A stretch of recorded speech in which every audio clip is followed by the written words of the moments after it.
Hello,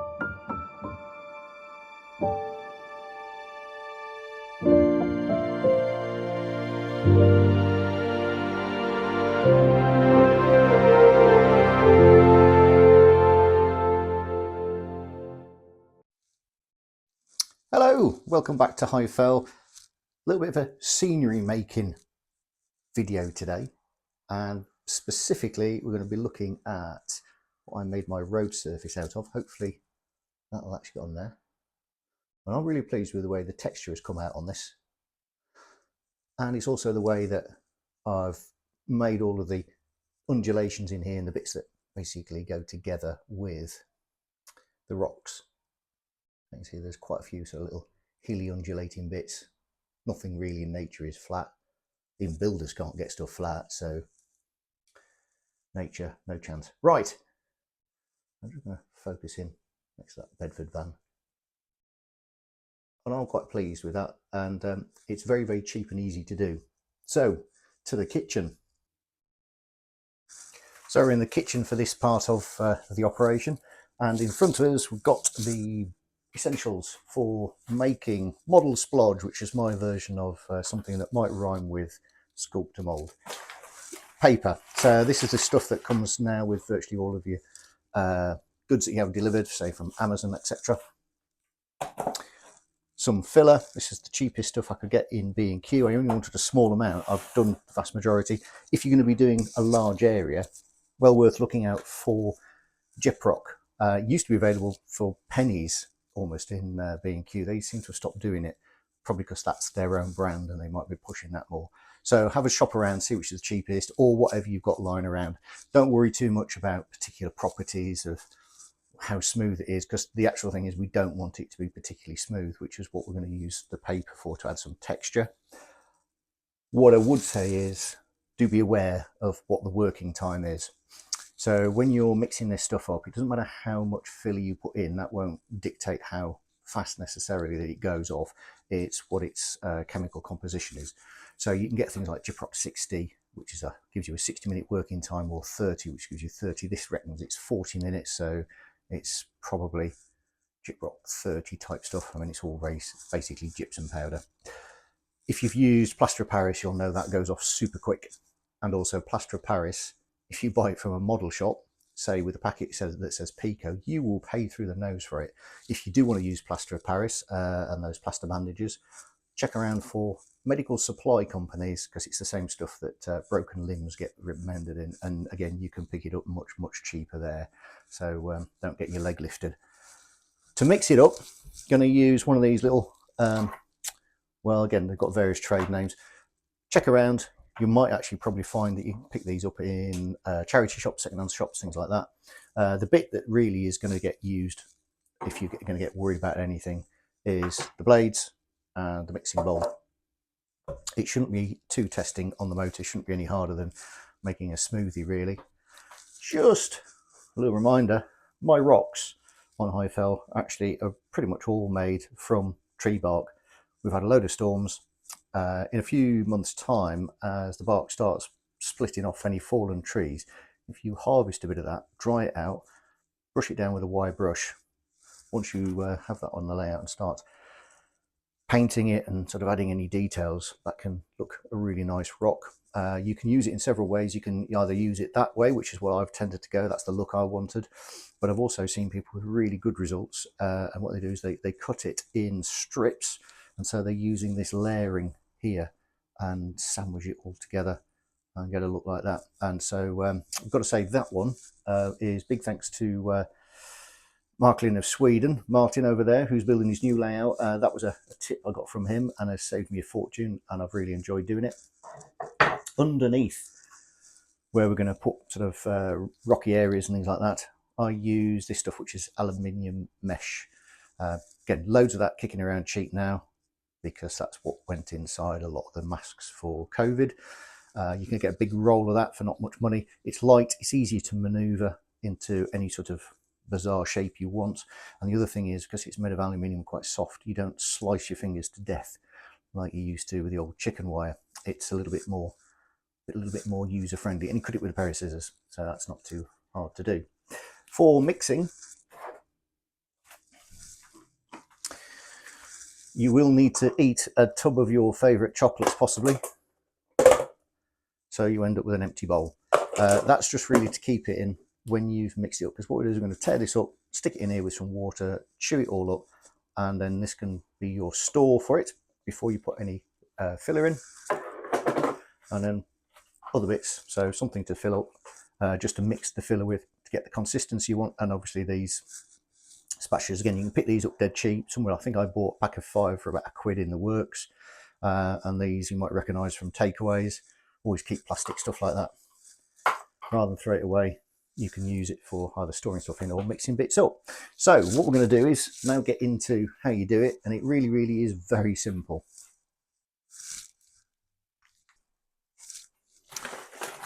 So just tear your paper up into small pieces. Don't cut it with a pair of scissors because you'll end up with a square edge, and you just really want to start tearing it up, maybe these sorts of sizes, small as you can do without getting ridiculously bored. If you've got a member of the family who likes tearing stuff up, that's what you do, and I'm not going to show you anymore because you've got the idea. So what you do is just tear your paper up, and you want random edges on so that the fibres are all starting to poke out, and then we'll move on. Okay, so here we go, as if by magic, ta-da! So I've just made it into quite small pieces like that, and I'm going to just leave it in there. I've got some warm water, and first thing I'm going to do is just going to pre-soak it. So I'm going to stick that in there and just start letting that get nice and wet and soggy before we stick it in the blender. So I'm going to leave that for about 30 minutes. Obviously you can do a big batch of it, and also I found if you've got something which is an airtight container, once you've actually chewed this all up, you can leave the lid on that, and it does last for quite a long time, although do keep an eye because eventually it will start to go off. That's been soaking for about half hour. So all that's happened is it's just started to take up the water and started to mush up. Just stick it in here.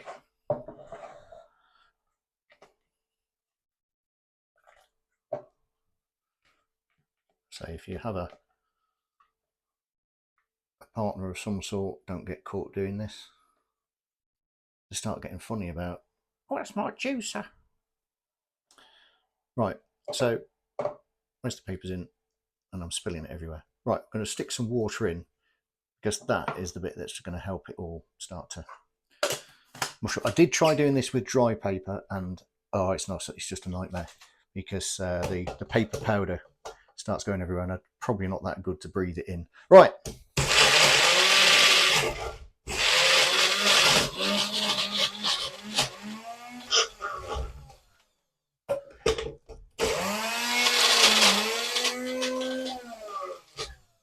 Bizarrely, the fuller it is, the easier it mixes on one of these.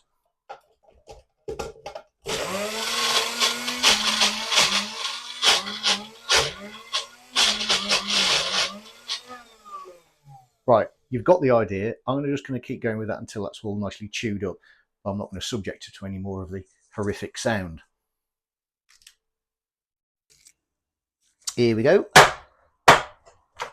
Out it comes. And doesn't that look attractive? That is the bonus of using brown paper. The kind of texture I give that, cottage cheese, quite a thick porridge, and I'm not going to go any further. Now, if you want it to be a little bit more broken down, because if I just move that through, you'll see there are still some fibres, still some sort of little bits of clump in that. When you sculpt it along and it's got the filler in it, you can get it quite smooth, and then you can also have sections where it'll leave like layers of paper on the sides. Now you can sort of blend all that away just by smoothing it out with a spatula, or you can leave it. It's your choice. If you want to get it smoother than that, well, you can chop it up further. Say the more you, once you've filled up this pot thing, you'll find that more is a little bit better once it starts mushing down, because the weight of it drops down, it keeps pushing it into the blade. You could also leave it say overnight, and that'll just continue. The water now has got into the fibres, that'll just continue to break down a bit more. But what I'm going to do for the benefit of making this so it doesn't go on too long, we're going to stick some filler. Notice these tubs are so useful because they're airtight. So if you want to keep this, don't put the filler in.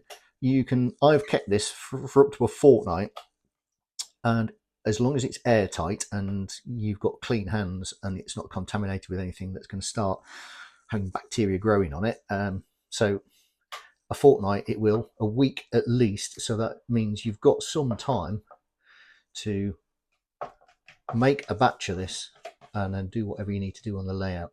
Now the thing is, it's quite wet, and this might be where the drawback is between this and the official product, because the drying time is very much going to depend on how warm it is where you're putting it, and also how much water there is. And so I'm not really particularly, so about that much, I'm going to stick a scoop of that. That's some cycling energy powder jobby. And I'm just going to start mixing this in. The great thing of this is it bulks out the filler, so you don't need to use lots of it. The filler is, well, it is expensive. It's money. The paper's free, isn't it? But the thing is, it's heavy as well. So if you're making portable bits or any bits of scenery that you might be wanting to move around and things like that, it does save quite a lot of weight and quite a lot of product as well. Now I'm going to go with the second one in now.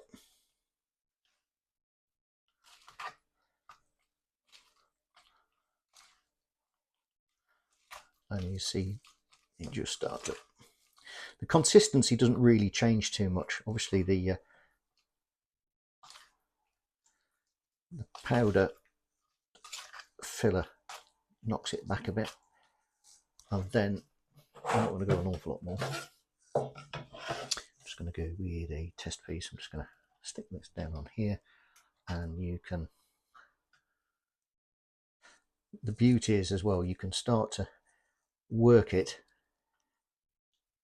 and the fibres stop it all from pushing through whatever you've got as a base. So with this, I think it might, chicken wire might be a bit open, but you could always use old bandages. So if anybody's raiding the first aid box and throwing stuff out because it says out of date, that's a thing you could use. A bit of old sheet, paper, anything you want really. So as it's gone on, you'll see you've started to get quite a nice texture, but you can move it. Now this is really wet. If you want to dry this off, just leave the lid off overnight, and obviously water will start to evaporate. Now I've slopped this on quite thick, so I'm anticipating that this could take quite a while to dry. Obviously a lot depends on how warm it is when you're doing it. If you're doing it in the middle of winter and in your shed, it could take a while. If you're doing it in summer, also the thickness that you apply makes a big difference. But you can start to get a smooth finish. So where you saw I had the roadway, that was literally by keeping going over it. Now this has got about an hour of working time before it starts to dry, because there's quite a bit of water in it. It might be a bit longer actually, but you can always come back to it.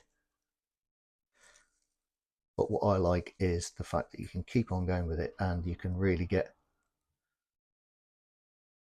good texture in it.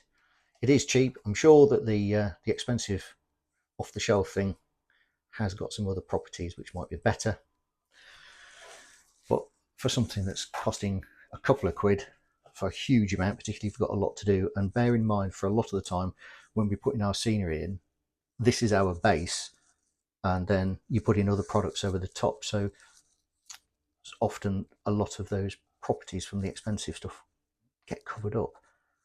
So there we go. That is how to turn scrap paper into a modelling product. And once that has dried and the water is evaporated away from it, that will also be quite light. Okay, I will leave this and then we'll come back to this whenever it's dried and we'll wrap it up. Nearly 2 days later, and my test piece has dried. It was in quite a warm room, so that's helped. Just going to show you now a little bit more close up. You can see the texture that you can start to get. And if you're wanting to do scenery, this is really nice. I think that really starts to replicate what real ground is like. This was where I smoothed out a little bit more, so you can see that has started to create a smoother section. If you want it smoother, add more filler to the mix, and then as you wipe across, the filler starts to come to the surface, and so you could do that if you wanted to make that a road or rather than a track or something like that. But it maintains its shape and you've got lots of texture, and it's also, because the moisture has started to disappear off this now as it's dried, it's much lighter. I'm going to try and see if I can peel this off here without killing it completely. This is the same mix, but I just left it in the bowl. It's been in a cooler place. It's still quite wet. If I squeeze it like this, you can see there's still a lot of water in there, but I haven't really made any efforts to dry this any faster. But you can see the texture of it. You could probably still break all that up if you wanted to, add some more filler and rework it.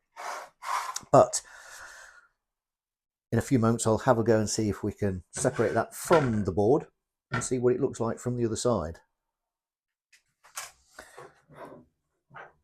Not sure this is necessarily anything you wanted to do unless you wanted to make a section on a board and then add it, stick it into a layout elsewhere, but I'm just going to work around on here. Interesting to see how dry it is because there's obviously no air getting to it from that side. I'm expecting it to still be a bit damp. We'll see how good my removal technique will be. Where it's thinner here, it's going to break up. I know it is. Oh, there we go. I'm just going to lift that off. So you can see, if you keep working it, you'll get a nice smoother finish, but it hasn't really collapsed through here. So it's kept its shape, and that is as light as a feather. If you were to do that in plaster or just pure filler, that'd be quite heavy. Now you might not be worried about the weight, but if you're using a lightweight piece of structure to hold scenery rather than the full weight, a fully built up board, that'll make a difference. Also, if you're having to make your layout movable, either in sections, lift up sections, things like that, having lightweight is still better than it being really heavy. So if I wanted to, I could actually just stick that in place. So there's an idea. You can, I guess if you waxed a piece of wood like that, you could put that on there, that would lift off even easier. But there we go. So that is my version of very cheap. It isn't Sculptamold, but it's works like Sculptamold in the reasons why I want it. Have a go with it. Do share this technique if you think it's of any use. Put some comments in the comment section if you wish. Thank you very much for watching once again. Racketing well past 1,000 subscribers, so thank you very much for all of that. Do take care, happy modelling, and watch out for the next video.